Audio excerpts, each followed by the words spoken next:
Okay, here we are, Matthew Russell Lee, Inner City Press. We're now leaving the courthouse midway through day 3 of the Luigi Mangione suppression hearing, and I can say, having yesterday spent all day in Justice Carro's courtroom after turning in a letter seeking to unseal exhibits, that in the morning there was a whispered sidebar in which they called up the head of public information for the DA's office, who later confirmed to me, and I tweeted that they would be making some exhibits available on a Dropbox. And Judge Carro just said it at the end of the morning session. He said these exhibits will become available. Of course, he'd said at the end of Tuesday that they were sealed. So I'm very glad to have done this, and I will be publishing them as soon as the Dropbox address becomes available. Now, somebody pointed out to me, this way there's no kind of written record or order that we can point to in future stages of the thing. But if we have to fight it again, we'll fight it again. We'll see also how much they put up. But these things must be vindicated. That's my view. There's been some pushback, of course. Some, I was going to call them rabid.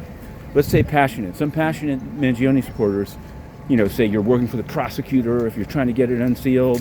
Okay. All I want to say, I'm not going to get all philosophical about it, except to say that I pretty much do it in every case.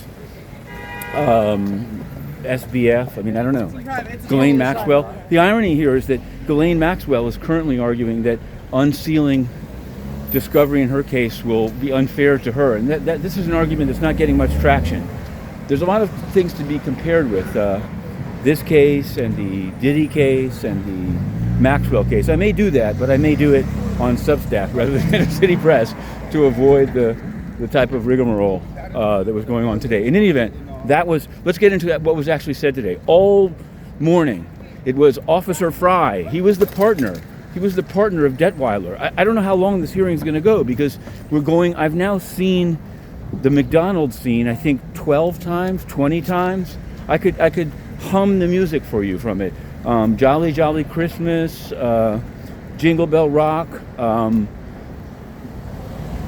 McChicken is here. There's an ad going. In any event, I don't mean to laugh about it. Every once in a while, though, something comes out, such as an officer blurting, "There's a weapon," such as a bus ticket from Philadelphia to Pittsburgh on December 4th, late night. So I guess that was the day of. Yeah, arriving Pittsburgh, 11:55, in the name of Sam Dawson. I guess that was the day. Today is December 4th, and it's the 1-year anniversary. So after having left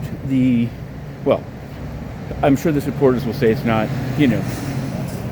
you draw your own conclusions from the timing. 11:55 Pittsburgh arrival. There's a SEPTA ticket. There's the much mentioned but now seen blue topped peanut butter jar. Again, I just don't know if there's 28 witnesses and we're now logged in on whether it's witness 6 or 7 all day. Yesterday I saw Judge Carro deal with 48 cases in 6 hours, including murder cases. I don't know. I don't know if any one of those guys asked for a 6-day, 4-day suppression hearing, they'd get them. But it is what it is, and we're going to cover it all the way. There's also here in the Southern District, I'm going to turn around in a moment. I don't know how we're going to do it, but there's a civil case proceeding. Maureen Comey versus DOJ, Southern District of New York, for having gotten fired. Maureen Comey has sued. The case is before Judge Furman in this case, but it's being defended by the U.S. Attorney's Office from up in Albany, because they can't, she used to work there, it's a conflict.